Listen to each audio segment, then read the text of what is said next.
आप यकीन मानिए मैं कविता पाठ करने नहीं आया हूँ, लेकिन अगर सोनल जैन ने अच्छा कविता पाठ किया हो तो एक बार उसके लिए ताली बजा दें आप।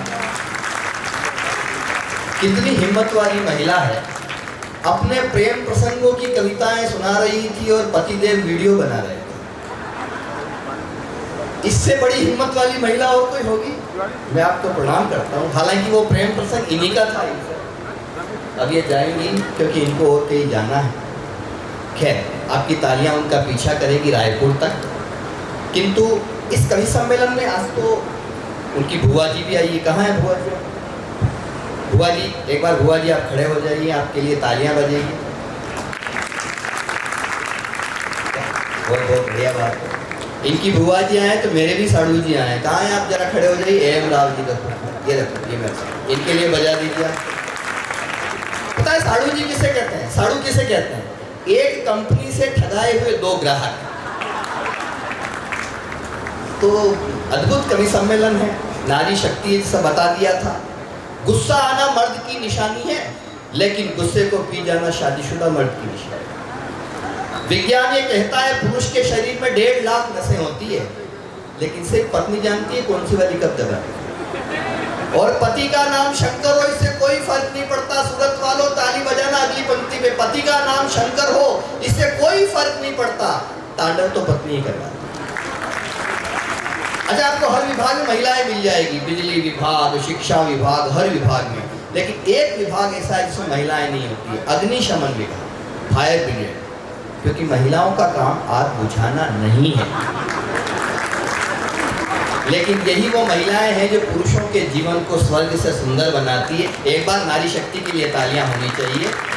मैं जिस काम के लिए आया हूँ, मैं वर्षों से यही काम करता हूँ। जब आज मैंने उसको संचालन करते हुए देखा तो मैं पीछे बैठे हुए ये आश्वस्त हुआ कि युवा पीढ़ी में कुछ ऐसे नाम आ रहे हैं जो मजबूती के साथ आगे बढ़ रहे हैं। अगर मोहित शौर्य ने इस पूरे कवि सम्मेलन का अच्छा संचालन किया हो तो एक बार उसके लिए ताली बजनी बहुत जरूरी।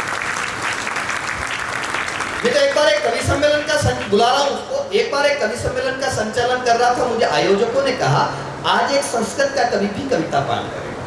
मैंने कहा अच्छी बात है, संस्कृत भाषाओं की माँ है, इसका विस्तार होना चाहिए। आयोजक बोले ऐसा कुछ नहीं है, आपको संस्कृत की कविताओं का हिंदी में अनुवाद करना है। वैसु वालों, मैं हमेशा संस्कृत में सप्लीमेंट्री से पास हूँ, अपने को नहीं आती। मैंने कहा पब्लिक को आती है क्या? बोले पब्लिक को तो बिल्कुल नहीं आती। मैंने कहा फिर क्या संकट है, कर दूंगा अनुवाद। कवि आया, कवि ने आती पंक्तियां पढ़ी। त्रिया चरित्रम पुरुषस्य भाग्यम। मैंने कहा स्त्री का चरित्र देखकर पुरुष भाग गए। वो बोला देवों ने जानाती कुतो मनुष्य। मैंने कहा देवता भी नहीं जानते आदमी कुत्ता होता है। अच्छा, मैं तो बच्चों को पढ़ाने का काम करता हूँ स्कूल में। मैंने एक बच्चे से पूछा, मैंने कहा बेटा ये बताओ तमसो माँ ज्योतिर्गमय, इसका क्या अर्थ होता है? बच्चा बोला तू सो जा माँ, मैं ज्योति के पास जा। तो मैं उस कवि को बुला रहा हूँ जो शूरता, वीरता, पराक्रम की बात करता है, जो शिशोदिया वंश से आता है, और 4 पंक्तियां उसके आगमन की पढ़ता हूँ और आपकी तालियां उसे आमंत्रित करेगी कि स्वर्ग मिलेगा माता के चरणों का चंदन काफी है। हम ऐसे ही बड़े नहीं होते। पाकिस्तान से हमने किसी क्रिकेट के मैदान में पाकिस्तान को पराजित कर दिया तो हम बड़े हो गए। हमने कारगिल के मैदान में पाकिस्तान को पराजित कर दिया तो हम बड़े हो गए। सूरत वालों याद रखना, भारत के लोगों ने बड़े मनुष्य पैदा किए हैं। आपको याद दिलाता हूं, पाकिस्तान के पूर्व राष्ट्रपति हुआ करते थे। कौन थे वो? वर्दी वाले, जानते हो ना, जिनसे कुर्सी नहीं छूटती थी, हाँ, जिनसे वर्दी नहीं उतरती थी। लेकिन उन्हीं दिनों एक हमारे राष्ट्रपति हुआ करते थे, बिखरी जुल्फों वाले APJ अब्दुल कलाम। वो जब 2 सूटकेस और चंद किताबें लेकर निकल जाते हैं अध्यापक की भूमिका का निर्वाह करने के लिए, तो हमें लगता है कि हमने बड़े मनुष्य पैदा किए। स्वर्ग मिलेगा माता के चरणों का चंदन काफी है, नमोंकार के महामंत्र का मन से वंदन काफी है, और पाकिस्तानी कुत्तों को यदि नानी याद दिलानी हो, भारत माता की गोदी का एक अभिनंदन काफी है। तो जरा एक बार दोनों हाथ उठाइए हवा में और जोरदार तालियों से बुलाइए मोहित शौर्य।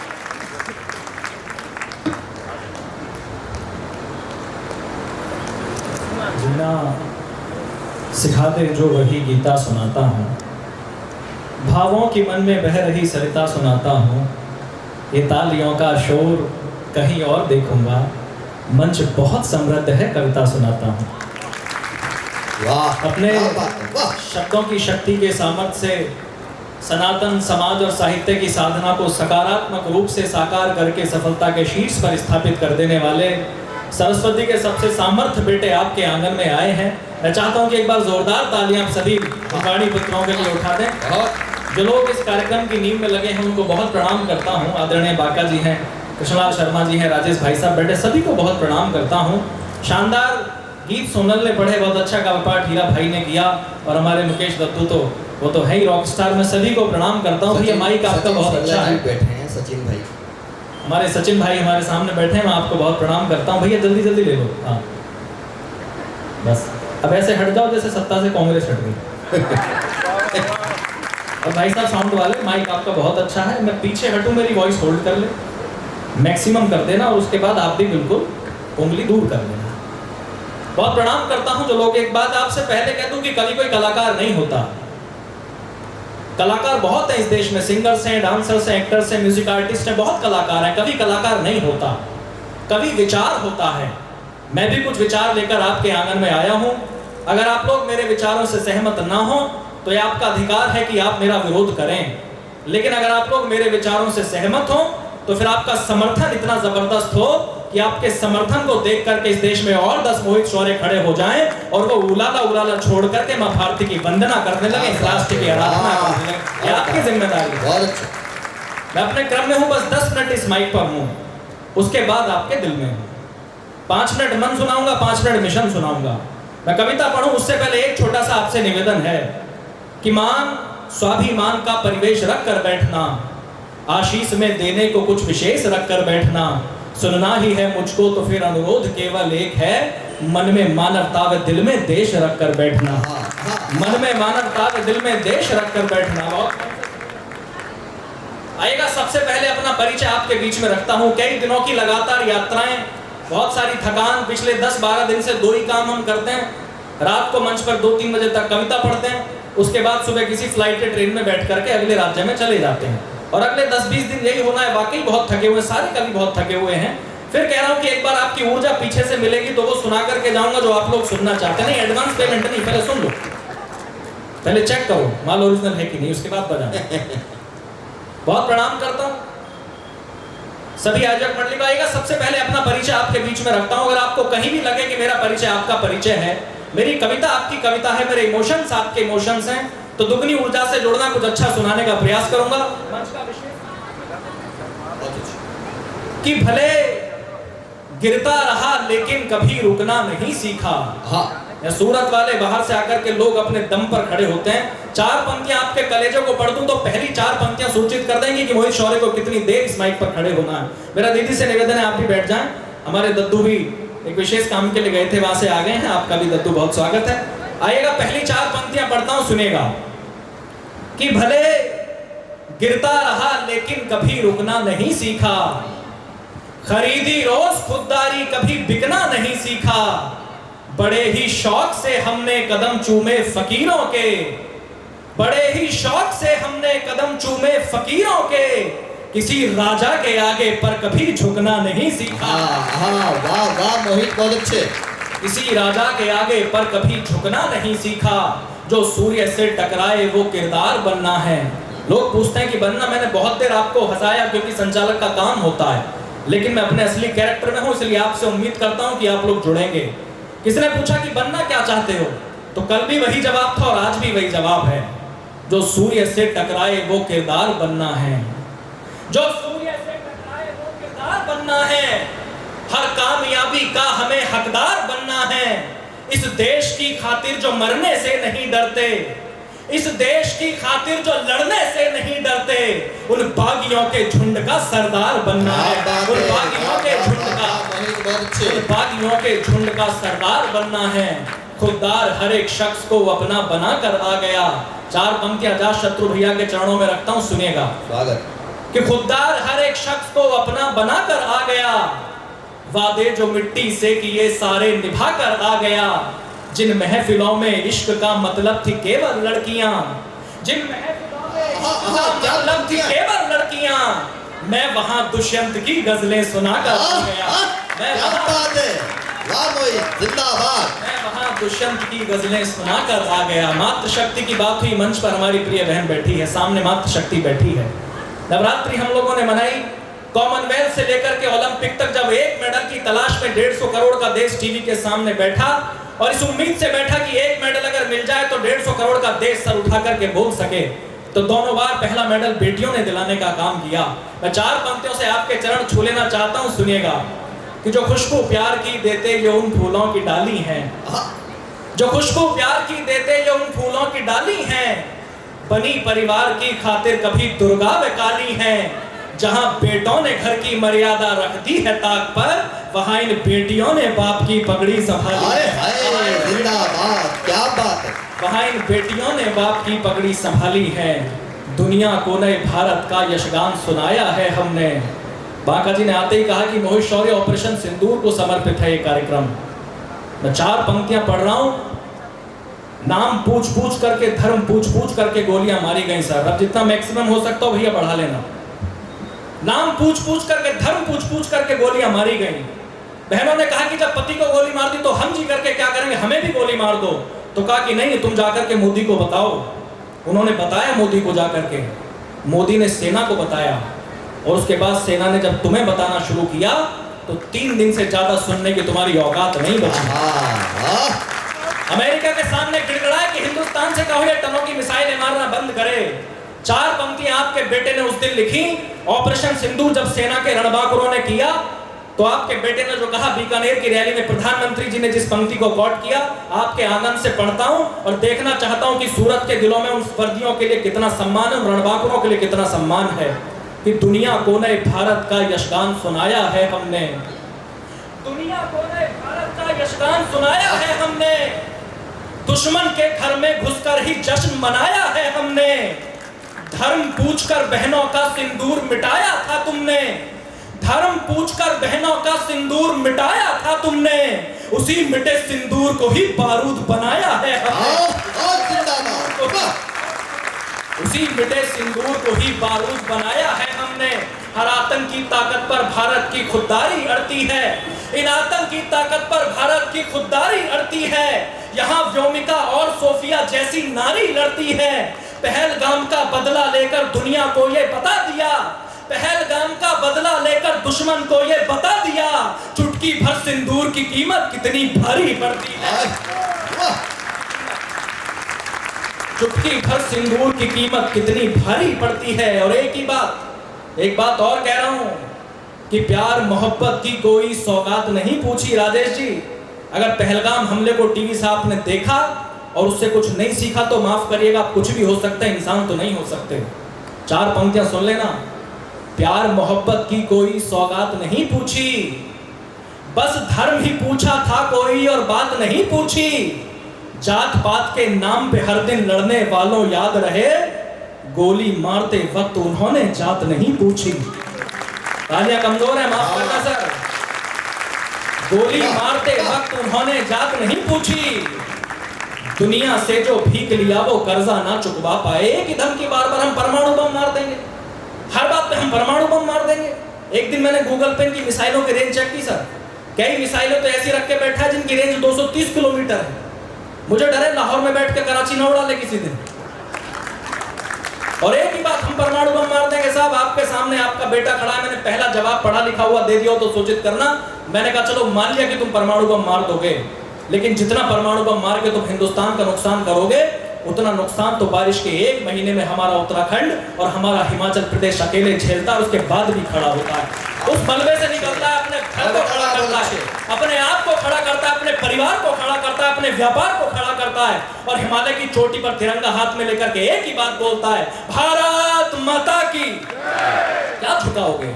और दूसरा जवाब अगर शौर्य वाला हो तो सूचित करना। मैंने कहा जिस दिन ये खुराफात तुम्हारे दिमाग में आई, जिस दिन परमाणु बम लेकर के तुम्हारी मिसाइलें पाकिस्तान से हवा में उड़ेंगी, उन मिसाइलों के हिंदुस्तान की सरजमीन में गिरने से पहले अगर पूरे के पूरे पाकिस्तान को हवा में ना उड़ा दिया तो हम किस बात के हिंदुस्तान। और अपना एक शेर चला गया कुछ दिन पहले, आपको पता होगा, एक विंग कमांडर अभिनंदन हमारा शेर मारते मारते पाकिस्तान में चले गए। तो वहां AK-47 लगा करके पूछा गया व्हाट आर स्ट्रेटजीज, तो उसने कहा कि सारी गोलियां भी छाती में उतार दोगे तो एक शब्द अपने मुल्क के खिलाफ नहीं बताऊंगा। मैंने 4 पंक्तियां उस दिन लिखी, अगर आपके मन तक पहुंच जाए तो सूचित करना, अगर सही जवाब सूरत से हो गया हो। मैंने कहा कि दुनिया से जो भीख लिया वो कर्जा ना चुकवा पाए, दुनिया से जो भीख लिया वो कर्जा ना चुकवा पाए, अपने सर पर होता शिव का तांडव ना रुकवा पाए, परमाणु के दम पर तुम वो देश झुकाने निकले हो, कि परमाणु के दम पर तुम वो देश झुकाने निकले हो जिस भारत माँ के अभिनंदन की मूछें ना झुकवा पाए, भारत माँ के अभिनंदन की मूछें ना झुकवा पाए। लेकिन दुर्भाग्य सर इस देश का, जिन क्रांतिकारियों की वजह से इस देश को आजादी मिली, उन्होंने उनको इस देश की सियासत ने आतंकवादी तक कहा, और जिन लोगों की वजह से हम आतंकी आजादी को भोग रहे हैं उनको टोल टैक्स पर मारा जाता है। मैं मेरठ के बहुत नजदीक रहता हूँ, एक वीडियो आप तक पहुंची होगी। मेरठ में एक टोल टैक्स है सर, वहाँ एक सैनिक ने कहा कि मेरी फ्लाइट लेट हो रही है तो मुझे जल्दी निकाला जाए, तो उस टोल टैक्स पर सैनिक को इतना मारा गया जैसे किसी तालिबानी को मारा जाता हो। कितने लोगों ने वीडियो देखी, एक बार हाथ मुझे उठा करके सूचित कर दे। मैंने 4 पंक्तियां उस दिन लिखी, अगर आपको लगे कि सच कहने का कलेजा कलम के बेटे के अंदर है तो सूचित करना। वीडियो पूरे देश में पहुंची। आजाद भैया, मैंने कहा कि सारे नियम कानून को तोड़ कर निकाले जाते, सही जवाब लगे तो सूचित करना वरना खामोश रहना।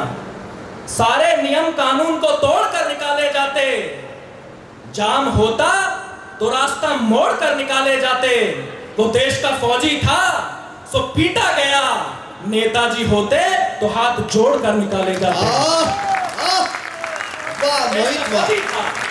वो देश का फौजी था सो पीटा गया, नेताजी होते तो हाथ जोड़ कर निकाले जाते। और एक बात और कही, ये कहने का कलेजा पुनः कलम के सिपाहियों में है। मैंने कहा कि पाषाण को जो चीर दे ललकार नहीं देखी, पाषाण को जो चीर दे ललकार नहीं देखी, बस प्यार ही देखा है अभी ललकार नहीं देखी। वो देश की खातिर जीता है सो चुपचाप पिटता रहा, वरना तुमने अभी फौजियों की मार नहीं देखी। मार नहीं देखी। अभी पिछले महीने हम नोएडा में सर सारे कवियों ने मिलकर के क्रिकेट लीग खेली, मैं भी एक टीम को लीड कर रहा था, तो मुझे आई फ्लू जैसी एक बीमारी हो गई सर, एक आंख से दिखना बंद हो गया। तो सभी ने पूछा कि कैसे खेलोगे, एक आंख से तो दिख नहीं रहा। मैं खेला sir, man of the match हो गया, मेरी टीम ट्रॉफी जीत गई। तो विनिंग सेरेमनी में पूछा कि जब एक आंख से नहीं दिख रहा था तो खेले कैसे। मैंने कहा मैंने जिस वंश परंपरा में जन्म लिया उसमें राणा सांगा ने एक आंख से 100 युद्ध लड़े और जीते थे। लेकिन ये बात मैंने आपको इसलिए नहीं बताई कि मैंने ट्रॉफी जीती, ये बात मैंने आपको इसलिए बताई कि जिस महापुरुष से मैंने सबसे ज्यादा प्रेरणा ली, अगर उनके बारे में कोई 2 कौड़ी का सांसद राज्यसभा में खड़े होकर के बकवास करेगा तो दुनिया चुप रह सकती है, कलम के बेटे चुप नहीं रह सकते। मैं अगले दिन मैनपुरी गया सर, अगले दिन उसके शहर में था, मैं कवि सम्मेलन में गया था। मैंने 4 पंक्तियों का जवाब जो राजनीति जो सियासत को सौंपा। अगर आपको लगे कहने की हिम्मत आपके मन से हो गई है तो अब तक जो समर्थन आपने इस कवि सम्मेलन में ना किया हो, मैं देखना चाहता हूं कि दिलेर लोग किधर बैठे हैं। मैंने कहा कि पलक झपकते वक्ष चीर दे मेवाड़ी चीता था वो। मेवाड़ का एक शेर हमारे पीछे बैठे हैं अजात शत्रु भैया, उनको सौंपता हूं और फिर कह रहा हूं कि कलेजे वाले लोग सूचित करें कि पलक झपकते वक्ष चीर दे मेवाड़ी चीता था वो, मातृभूमि की रक्षा हेतु काल कूट पीता था वो। जितनी सीटें पाकर के तुम गाल बजाने लगते हो, जितनी सीटें पाकर के तुम गाल बजाने लगते हो, इतने तो अपनी छाती पर घाव लिए जीता था। इतने तो अपनी छाती पर घाव लिए जीता था वो। राणा के लिए धरती लहू से पाट देंगे हम। आपको जो राजनीति करने करे किसी ने मना नहीं किया, लेकिन हमारे महापुरुषों का अपमान करके राजनीति नहीं होगी हिंदुस्तान के अंदर। जो युवा तरुणाई बैठी है, मैं आपके कलेजे से पढ़ता हूं। अगर आपको लगे कि फिर से सच कहने की हिम्मत मन से हुई तो सूचित करना कि राणा के लिए धरती लहू से पाट देंगे हम। राणा के लिए धरती लहू से पाट देंगे हम। अनादर में उठी हरी भुजा को छांट देंगे हम। सियासी लोग भी सुन लें, सदन के लोग भी सुन लें, अगर राणा को गाली दी जुबानें काट देंगे। अगर राणा को गाली दी जुबानें काट देंगे हम। किसी पतझड़ में पत्ते की तरह ही झड़ रहे होते। मैं भाषा बोलता नहीं हूं सर, मैं जानता हूं कि मोहित शौर्य के नाम से इस माइक पर खड़ा है तो इसलिए नहीं खड़ा कि मैंने किसी सनातन परिवार में जन्म लिया, बल्कि इसलिए खड़ा है कि जब औरंगजेब नाम का राक्षस लोगों की गर्दनों पर तलवार लगा करके कहता था कि अपना धर्म बदलो, तो उस समय मेरे पुरखों ने या तो गर्दनें कटवानी स्वीकार की या गर्दनें काटनी स्वीकार की, लेकिन अपना धर्म नहीं बदला। राजनीति नहीं जानती सर, सत्ता के नशे में नहीं जानते, जिन पर बकवास करते हैं। अगली 4 पंक्तियां जो सौंपी हैं वो वहां तक भी गई जहां तक मैं पहुंचाना चाहता था। पार्टियों तक से फोन आए कि क्या कहा, लेकिन कभी नहीं डरते। मैं 4 पंक्तियां आपकी जमानत पे पढ़ रहा हूं और सूरत सुनकर के बताए कि सच बोलने की हिम्मत यहां तक कोई कर सकता है। मैंने राजनीति से कहा कि किसी पतझड़ में पत्ते की तरह ही झड़ रहे होते, क्या पंक्ति है, झड़ रहे होते, सदन तो भूल जाओ तुम कहीं पर सड़ रहे होते। अगर मेवाड़ की वो गर्दनें बलिदान ना देती, किसी बाबर के घर में आज कलमा पढ़ रहे होते। वाह वाह वाह वाह वाह वाह वाह वाह। एक बार जरा दोनों हाथ में उठाकर मोहित को आशीर्वाद दीजिए आप। हाँ सुंदर।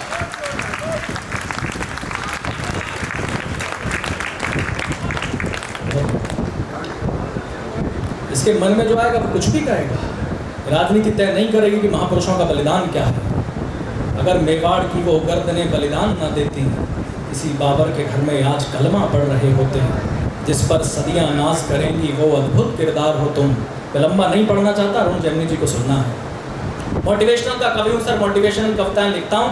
1.5 मिनट में यूथ से बात करना चाहता हूँ। मुझसे एक शिकायत हुई कि मोहिश्वर तुम कैसे वीर रस के कवि हो, तुम्हें सरहद पर पाकिस्तान चाइना की हरकतें नहीं दिखती, तुम्हें कविता लिखने के लिए राजनीति के विषय नहीं मिलते, तुम्हें कविता लिखने के लिए बस देश के युवा नजर आते हैं। तो मैंने एक जवाब दिया सर, मैंने कहा हर कष्ट उसी को मिलता है, वो ही किस्मत की मारी है। कभी कभी वो ढाल बनी और कभी बनी दो धारी है। अपनी मेहनत के दम पर हर जंग जीत लेती है माँ, त्याग समर्पण के दम पर हर जंग जीत लेती है माँ। लेकिन जब भी हारी है बस औलादों से हारी है, लेकिन जब भी हारी है बस औलादों से हारी है। ये देश अगर सोने की चिड़िया था तो हमारी वजह से था। इस देश को अगर लूटा गया तो हमारी वजह से लूटा गया। ये देश अगर गुलाम रहा तो हमारी वजह से रहा। ये देश अगर आज़ाद हुआ तो हमारी वजह से हुआ। ये देश अगर गड्ढे में गया तो हमारी वजह से गया। और अगर ये देश पुनः विश्व गुरु बनेगा तो वो भी हमारी वजह से बनेगा, कोई और नहीं आएगा। तब पढ़ना चाहता हूँ सुनिए कि जिस पर सदियां नाज करेंगी वो अद्भुत किरदार हो तुम। जिस पर सदियां नाज करेंगी वो अद्भुत किरदार हो तुम। भारत माता के शेरों इस दुनिया के सरदार हो तुम। जब माँ सीता का हरण हुआ तो चिंतित थी सेना सारी।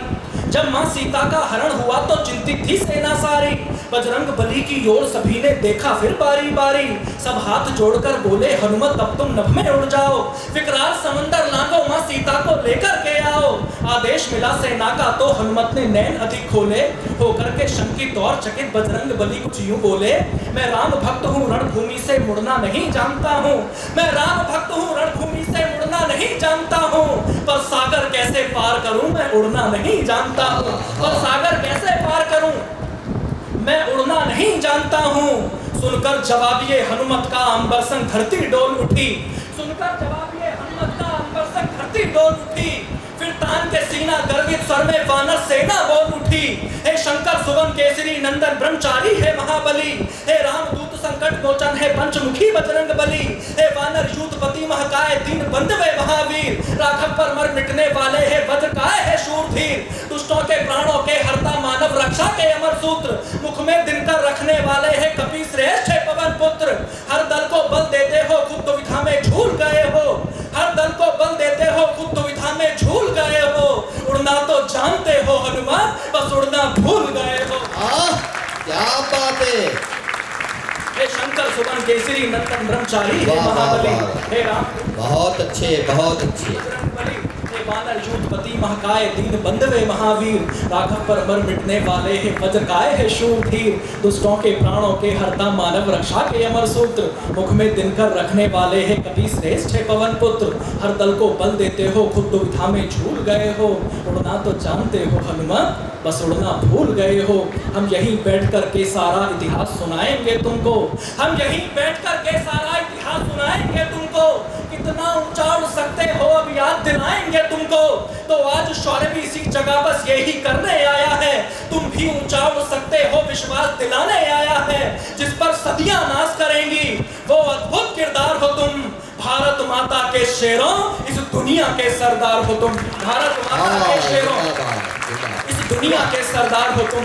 बहती नदिया की धार बनो। मैं अंतिम 6 पंक्तियां पढ़ के बैठना चाहता हूँ, बहुत थका हुआ था। जो मन आपने दिया उसको प्रणाम करता हूँ। अंतिम 6 पंक्तियां पढ़ के बैठ रहा हूँ। मुझे नहीं पता आप लोग कैसे विदा करेंगे। इस देश के यूथ को बनना क्या है, इस देश की तरुणाई को बनना क्या है। अंतिम 6 पंक्तियां जैसे चाहो विदा करना। मैं आपका आशीर्वाद, आपका प्यार लेकर के लौटना चाहता हूँ। सुनिएगा, इस देश के यूथ को बनना क्या है। बहती नदिया की धार बनो, बहती नदिया की धार बनो, कुल की रक्षा में खार बनो, वीरों का तुम श्रृंगार बनो, मेहमानों का सत्कार बनो, तुम प्यार बनो, अंगार बनो, जलगार बनो, ललकार बनो, हुंकार बनो, टंकार बनो, फिर से फरसे की धार बनो, जो वक्ष फाड़ दे दुश्मन का वो राणा की तलवार बनो। भाई मुझे भी पढ़वा दो। भाई एक बार मैं चाहता हूँ पूरा सदन जो है आगे से लेके पीछे तक मोहित को अपना आशीर्वाद दे, दोनों हाथ उठाकर तालियां बजा दो। वाह मोहित देखो लक्ष्मी वाली करता है। एक कविता के लिए और तालियां होनी चाहिए। एक कविता और सुनना चाहेंगे ना आप? तालियां मिलाओ फिर उसके लिए, ऐसे थोड़े।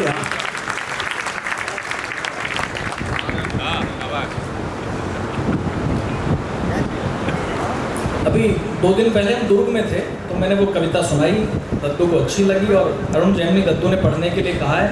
उनकी बात को काटने का मतलब ऐसे ही है जैसे आपने उत्तर कोरिया में किम जोंग की बात काट दी। हमारे अंदर इतना साहस नहीं है। उनका आदेश हुआ है 2-3 मिनट की वो कविता है।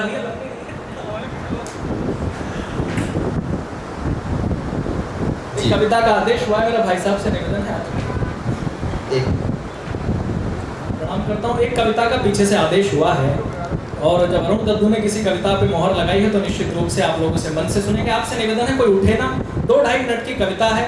हमने नवरात्रे मनाए, माँ जगदम्बा की, माँ भवानी की आराधना की, लेकिन एक ऐसी भवानी, एक ऐसी जगदम्बा जिसने हिंदुस्तान के शौर्य के लिए अपने बेटे को पीठ पे बांध करके लड़ाई लड़ी हो। मैं एक कविता झांसी की रानी पर पढ़ना चाहता हूँ। मुझे लगेगा कि इस कार्यक्रम में आना सफल हो गया। आप लोग मन से सुन लेंगे। आपसे निवेदन है सभी लोग कि जब से धरती पर जन्म लिया, जब से ये होश संभाला है, जब से ये कलम उठाई है, जब से प्रश्नों को गाला है, तब से ही कुछ मर्दानगी वाले मानक सुनता आया हूँ। कांटों की महफिल में रहकर फूलों को चुनता आया हूँ। अक्सर कहते हैं लोग यहाँ मर्दों का काम तो लड़ना है, महिला के जैसे रोना मत, तुमको दुनिया से भिड़ना है। अरे मर्द जात में जन्म लिया है, गर्व से मूंछों को बैठो, कुछ काम नहीं कर सकते तो चूड़ी पहनो और घर बैठो। ये सब बातें सुनता हूँ तो मन भावों में खो जाता है। इतिहास को पढ़ता हूँ तो फिर गुस्सा दुगना हो जाता है। पीड़ा कविता लिख देती है, क्रोधानल खोद रहा हूँ मैं, आंखों में आंखें डाल के अब दुनिया से पूछ रहा हूँ मैं। पुरुषार्थ के ये फर्जी मानक की नाधारों पर गढ़े गए, पुरुषार्थ के ये फर्जी मानक की नाधारों पर गढ़े गए। दुनिया के सारे रण केवल क्या तलवारों से लड़े गए। किन तथ्यों पर बोलो तुमने नारी को अबला कह डाला। बेटे को दी है तलवारें, बेटी को गुड़ियों से पाला। बेटे को सारी आजादी, बेटी बस घर का काम करे। संघर्षों में पल करके भी वो परिवारों का काम न संघर्षों में पल करके भी वो परिवारों का नाम करे। पर समय आ गया सही गलत का फर्क तुम्हें चुनना होगा। पर समय आ गया सही गलत का फर्क तुम्हें चुनना होगा। मैं सीना तान के बोल रहा हूँ, अब सबको सुनना होगा। नारी के बिन घर के आंगन में भोर नहीं हो सकती है, बिना चूड़ियों के आंगन में भोर नहीं हो सकती है। जिसने दुनिया को पाला वो कमजोर नहीं हो सकती है। जिसने हम सबको पाला वो कमजोर नहीं हो सकती है। कविता के ज्ञानी बैठे हो तो शब्द शब्द को चुन लेना। कविता के ज्ञानी बैठे हैं तो शब्द शब्द को चुन लेना। मोहित का शौर्य बोल रहा है, ध्यान लगाकर सुन लेना। जब भारत माँ के आंगन में कुछ काले बादल छाए थे, मौके पर घात लगा करके गोरे झांसी तक आए थे। आकर के बोले रानी से तुमको अब जाना ही होगा, हर रोज पति की यादों में तुमको रुदन गाना होगा। राजा तो स्वर्ग सिधार गए ना, वारिस है कोई झांसी का। जो बात नहीं मानेगा तो उसको आदेश फांसी का। जो बात हमारी मानोगी तो सुविधा भी दी जाएगी, जो कहीं और रह लोगी तो पेंशन भी दे दी जाएगी। बेहतर होगा बुंदेलखंड की सीमा के तुम पार रहो, बेहतर होगा बुंदेलखंड की सीमा के तुम पार रहो। पर छोड़ के झांसी नहीं गई तो मरने को तैयार रहो। छोड़ के झांसी नहीं गई तो मरने को तैयार रहो। इस बात पर तालियां नहीं बजानी थी, अंग्रेजों की बात थी। लेकिन जो जवाब हिंदुस्तान की जगदम्बा ने दिया, अगर आपको वो तालियां और झल्ले पे मजबूर कर दे तो अपना मन बाहर निकालना, पर छोड़ के झांसी नहीं गई तो मरने को तैयार रहो। इतना सुनते ही रानी की आंखों के डोरे लाल हुए, इतना सुनते ही रानी की आंखों के डोरे लाल हुए। नभमंडल में बिजली कड़की, तेवर इतने विकराल हुए। गुस्सा इतना कि आंखों से दुश्मन के चेहरे नोच लिए, फिर पलक झपकते खड़ी हुई आंखों से आंसू पोंछ लिए। चेहरे पर तेज तो इतना कि सूरज भी फीका पड़ जाए, जिसकी भी ओर देख ले वो डर से धरती में गड़ जाए। ऐसा लगता था मानो काली खप्पर भरने आ पहुंची, ऐसा लगता था रणचंडी रणभेरी गुंजाने पहुंची, ऐसा लगता था जगदम्बा खुद लेकर के हथियार खड़ी, ऐसा लगता था मां पद्मिनी जौहर को तैयार खड़ी, ऐसा लगता था मां पद्मिनी जौहर को तैयार खड़ी, ऐसा लगता था मां पद्मिनी जौहर को तैयार खड़ी। पर थोड़ा धीरज धर करके रानी ने ये हुंकार भरी, पर थोड़ा धीरज धर करके रानी ने ये हुंकार भरी। फिर हाथ हटा तलवारों से और शब्दों की टंकार करी, बोली जाकर के कह देना गोरों से और गद्दारों से, बोली जाकर के कह देना गोरों से और गद्दारों से, जो ख्वाब देखते झांसी का उन सब किस्मत के मारों से। जब तक भी रानी जिंदा है चैन नहीं मिटने देगी, वो वीर शिवा राणा प्रताप का मान नहीं घटने देगी। भारत की पावन बगिया का एक फूल नहीं ले पाओगे, भारत की पावन बगिया का एक फूल नहीं ले पाओगे। अरे झांसी तो छोड़ो, झांसी की धूल नहीं ले पाओगे। भारत की पावन बगिया का एक फूल नहीं ले पाओगे। अरे झांसी तो छोड़ो, झांसी की धूल नहीं ले पाओगे। सब बाहरी बगले भी सुन ले और आस्तीन के साथ सुने, सब बाहरी बगले भी सुन ले और आस्तीन के साथ सुने। ये ब्रिटिश हुकूमत भी सुन ले, वो डलहौजी का बाप सुने। ये भारत माँ की बेटी है, डर करके झुका नहीं करती, कितने भी पत्थर आ जाएं पर नदियाँ रुका नहीं करती। है बुद्ध महात्मा की धरती सो प्यार से भी समझाती हूँ, चाहो मैं जान बख्शती हूँ, एक मौका भी दे देती हूँ, वरना अपना तो काम यही, हम क्षण भी डरा नहीं करते, वरना अपना तो काम यही, युद्धों से डरा नहीं करते। रणभूमि में ठर डर जाते हैं, मरकर भी मरा नहीं करते। रणभूमि में ठर डर जाते हैं, मरकर भी मरा नहीं करते। हम तलवारों में पले बढ़े, लोरी में जौहर गाते हैं। जब भी चाहे रणचंडी की शोणित से प्यास बुझाते हैं। फिर भी तुमको समझाती हूँ, अब और जहर मत उगलो तुम, जितना जल्दी हो सकता हो झांसी से बाहर निकलो तुम, वरना तो कसम भवानी की फिर महाप्रलय आ जाएगी, वरना तो कसम भवानी की फिर महाप्रलय आ जाएगी।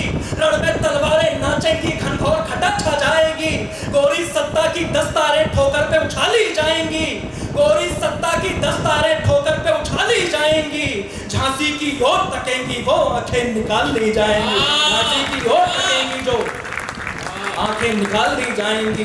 जिस दिन चाहेंगे उस दिन ही बढ़ करके हमला कर देंगे। देखना चाहता हूँ आपका तेवर कहाँ है। जिस दिन चाहेंगे उस दिन ही बढ़ करके हमला कर देंगे। अंग्रेजों के दिल कांपेंगे, पानी से बदला कर देंगे। तुमको दिखलाएंगे केसरिया पानी कैसा होता है, तुमको दिखलाएंगे केसरिया पानी कैसा होता है। बिन सर के लड़ने वाला वो सेनानी कैसा होता है,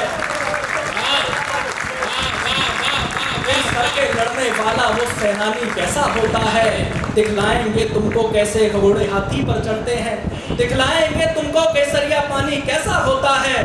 बिन सर के लड़ने वाला वो सेनानी कैसा होता है। दिखलाएंगे कैसे घोड़े हाथी के सर पर चढ़ते हैं, दिखलाएंगे कैसे घोड़े हाथी के सर पर चढ़ते हैं। दिखलाएंगे कैसे सीने तोपों के आगे अड़ते हैं।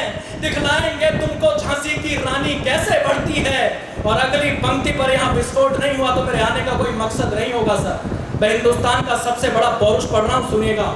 स्वागत भैया। दिखलाएंगे तुमको कैसे घोड़े हाथी के सर पर चढ़ते हैं। दिखलाएंगे कैसे सीने तोपों के आगे अड़ते हैं। तुमको दिखलाएंगे झांसी की रानी कैसे बढ़ती है।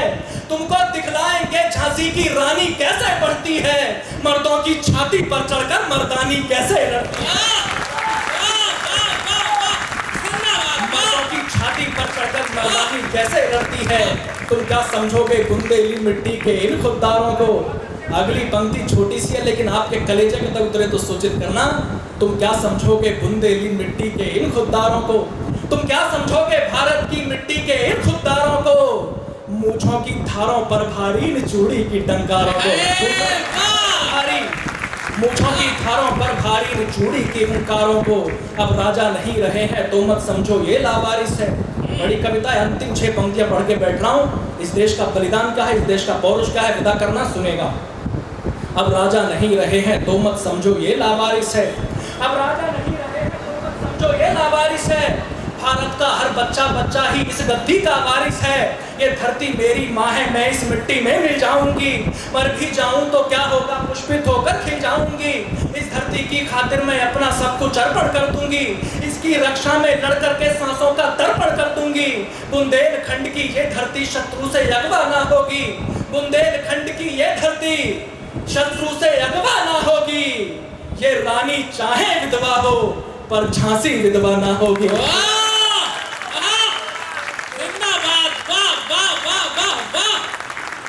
भैया वाह, क्या बात। बहुत मन से आपने सुना, मैं आपको बहुत जानता हूँ सूरत कैसे सुनता है और वीरस को क्या कमाल आप लोग सुनते हैं। मैं साल भर में 2-3 बार आया, मैं वाकई आपको इतना प्रणाम करना चाहता हूँ। जोरदार तालियां आप लोग अपने लिए एक बार प्लीज बजाओ।